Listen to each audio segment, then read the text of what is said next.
Entramos no mês de dezembro. Hoje é o primeiro dia deste mês. E a cidade começa a ficar mais iluminada, mais enfeitada.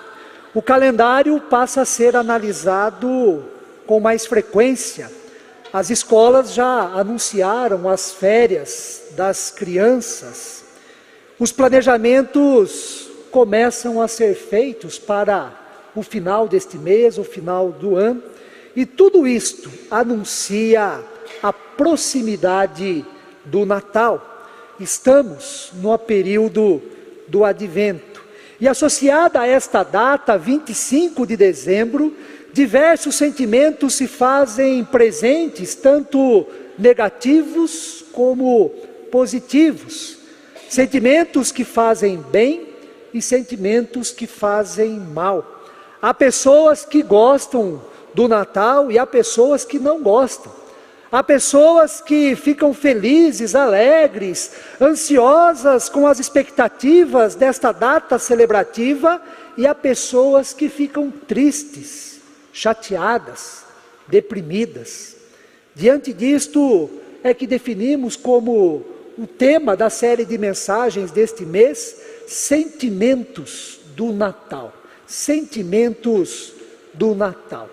Em meio a tantos sentimentos, quais são os seus quando se fala em Natal? Como você celebra o Natal, ou que sentido tem o Natal para você? Como você lida, ou como você vive e celebra o Natal em relação aos sentimentos? Para nós cristãos, o significado do Natal, a principal ênfase que ele tem está no nascimento de Cristo Jesus. Natal tem tudo a ver com Jesus, e sem ele não há Natal. Nos relatos bíblicos vemos que diversos sentimentos estão relacionados tanto ao nascimento de Jesus, como a pessoa do Filho de Deus.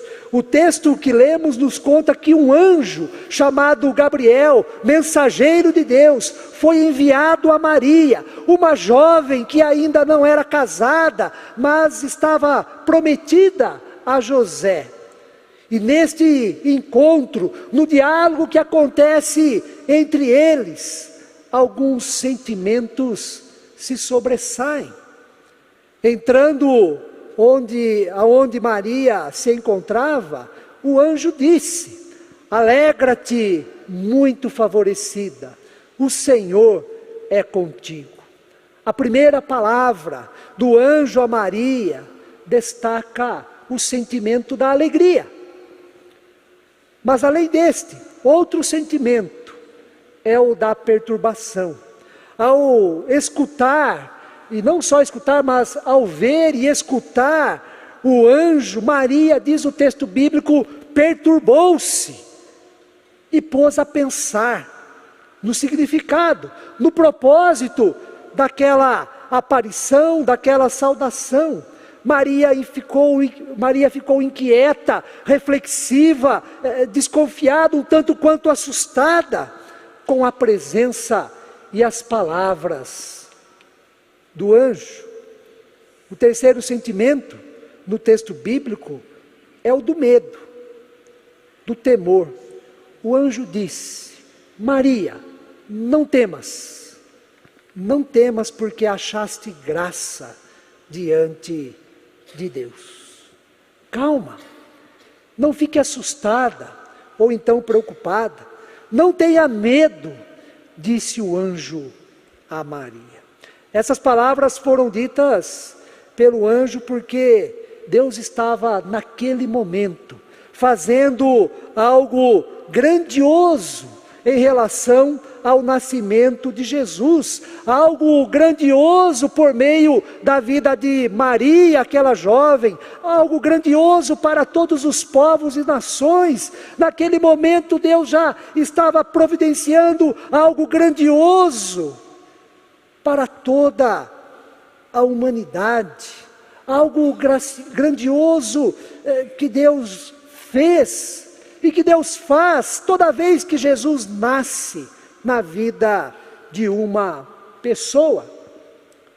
Maria foi escolhida por Deus para ser mãe daquele que é o Messias prometido ao povo judeu. Maria foi escolhida por Deus para ser mãe daquele que é o Salvador do mundo. Maria foi escolhida para ser mãe daquele que os profetas no passado anunciaram como manifestação do amor, do juízo, do perdão, da reconciliação, manifestação da graça de Deus. O anjo anunciou que Maria seria mãe de Jesus, do Emanuel, o Deus conosco, mãe de Jesus, aquele que é a plena, a máxima, a principal revelação de Deus, a principal manifestação do poder de Deus, da transformação de Deus em nós. E sendo assim, algo grandioso que Deus está por fazer a partir da vida daquela jovem. O primeiro sentimento relacionado ao Natal, ao nascimento de Jesus, não poderia ser outro senão o da alegria. A primeira palavra do anjo Gabriel a Maria: alegra-te, alegra-te, muito favorecida. E no texto da palavra de Deus, o anjo nos mostra que Natal, quando o assunto é o nascimento de Jesus, deve ser celebrado com alegria. O anúncio do nascimento de Jesus é motivo de muita alegria. Natal não combina com tristeza. É acontecimento único na história, inédito, exclusivo para toda a humanidade. O nascimento de Jesus significa o movimento, a forma, o modo, a vinda de Deus para nos salvar. Salvar de uma vida pobre e vazia, salvar do sentimento de insignificância, salvar do nosso eu, tomado e muitas vezes controlado pelo pecado, salvar do sentimento de que conseguimos resolver os principais problemas da nossa vida sozinhos, salvar até mesmo do poder da morte e possibilitar que vivamos na esperança e com alegria da vida eterna. Não podemos deixar de reconhecer que o Natal é uma festa cercada de alegria. A alegria dos presentes que são dados e recebidos. A alegria nos encontros e na confraternização entre familiares, parentes e amigos. A alegria da mesa farta. A alegria provocada pelo próprio espírito natalino. E em meio a tudo isto, não pode faltar a alegria do nascimento de Jesus. Esta alegria que vem de Deus é diferente, é especial, é cercada de mistério e se sobressai a todas as alegrias decorrentes dos acontecimentos que nós planejamos, que nós prevemos. Trata-se da alegria que vem diretamente de Deus, do alto, ao nosso coração. É a alegria como fruto do Espírito Santo em nós, é a alegria para a vida, revelada e presente no nascimento daquela criança em Belém. Como explicar esta alegria? Não tem explicação. Não tem explicação, porque é alegria para ser sentida, para ser experimentada, para ser recebida como presente, como dom de Deus. é a alegria recebida pelo nascimento de Jesus, recebida pela fé, como manifestação da graça de Deus em nós. Em meio a tantas tristezas, pessoais, sociais, em nossa nação, no mundo, Natal é celebração da alegria que vem de Deus, pelo nascimento de Jesus, para nos ajudar, para nos favorecer. Alegra-te, muito favorecida, é a mensagem do anjo do Senhor. Mas, além da alegria, outro sentimento presente no texto bíblico com o qual temos que lidar, por mais que achemos estranho e que não combina em nada com o Natal, é o sentimento do medo. O sentimento do medo. O Natal, como o nascimento de Jesus, nos ajuda a lidar com os nossos medos. Depois da saudação inicial e da perturbação de Maria, o que significa isso? Por que esse anjo? O que está acontecendo? Depois dessa perturbação, o anjo diz para Maria: Maria, não temas, porque achaste graça diante de Deus. Em outras palavras, Maria, não tenha medo, Deus sabe todas as coisas. O que Deus faz é para o nosso bem e para o bem de todas as pessoas. O que Deus faz é para nos ajudar a lidar com os momentos mais difíceis que nós temos em nossa vida. O que Deus faz é para ajudar a todos nós a lidar com situações mais complicadas que nós enfrentamos. O que Deus faz é para nos livrar da nossa condição de pecadores, da nossa condição de pequeninos, e nos dar segurança, e nos dar alegria, como já foi destacada. É para nos livrar do mal, que muitas vezes está em nós mesmos. Nos relatos bíblicos do nascimento de Jesus, a expressão não temas, no sentido de não ter medo, está no sentido de não ter medo, de abandonar o medo, e isto não é exclusivo de Maria. José, quando estava em dúvida sobre o que fazer, como proceder, que decisão tomar, pois ele não estava casado com Maria, e ela estava grávida, e em sonho, um anjo apareceu e lhe disse: José, filho de Davi, não temas receber Maria, sua mulher, porque o que nela foi gerado é ação grandiosa de Deus, é obra de Deus, é vontade de Deus, nada está fora do controle. Não temas receber Maria, sua mulher, porque o que nela foi gerado é obra do Espírito Santo.